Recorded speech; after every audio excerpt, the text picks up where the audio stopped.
Bonjour à tous, nous sommes le jeudi 22 octobre, voici notre point bourse. Gros contre-pied encore sur les marchés, puisque hier à cette même heure, l'optimisme était de rigueur, que ce soit sur le plan de relance budgétaire ou le Brexit. Et pourtant, les marchés dès 9 heures ont reculé avec des ajustements de position et derrière, pression sur la spéculation et amplifiée par des algos.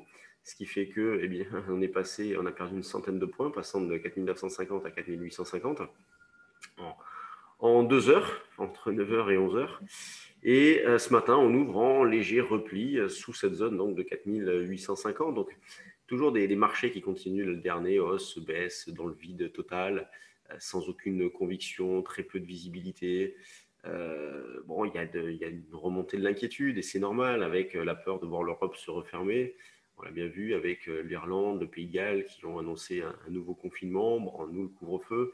Donc c'est sûr qu'il y a une très grande méfiance sur ces marchés-là et c'est ce qui pour l'instant les sauve, justement, cette méfiance, cette crainte aussi de la part des opérateurs. Donc la plupart sont couverts ou peu investis ou sous-investis. Donc ce qui fait que lorsqu'il y a des retracements, eh bien, il n'y a pas de vente de conviction, il n'y a pas de panique. Les marchés jusqu'à présent ont très bien tenu. Donc pour l'instant, on va toujours partir du principe que cette situation-là devrait durer, avec toujours cette poursuite de l'hésitation entre les mêmes limites. Alors la grosse zone moyen terme, c'est 4700, 5100.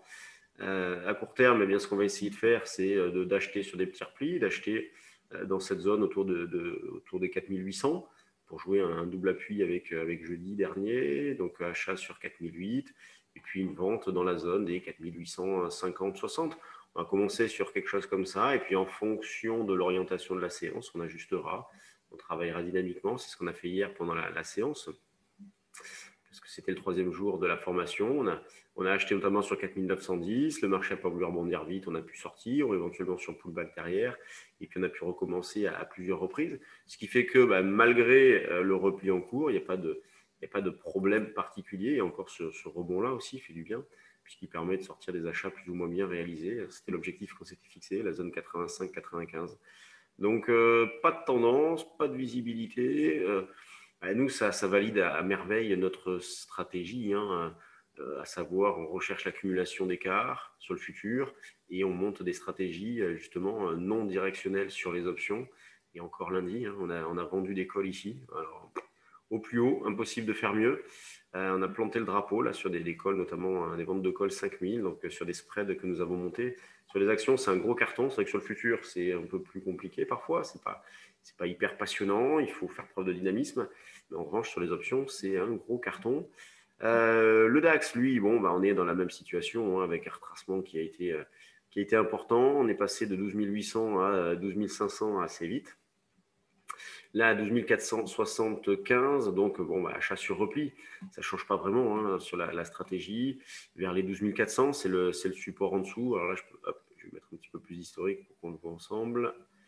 Et donc, autour des 12 400, cette zone-là, niveau qui avait tenu ici, à 400, 420, il y a une zone support. Donc, c'est le niveau sur lequel nous allons tenter un rebond ce matin. On conserve un billet haussier sur le DAX pour l'instant. Donc, autant sur le CAC, on joue les 200, sur le DAX, on joue plutôt l'achat encore. Et on joue l'achat également sur l'euro-dollar qui lui est revenu sur ses plus hauts. Donc, il nous montrait un petit peu de vigueur ces derniers temps, ce qui a été validé puisqu'il a franchi ses plus hauts récents.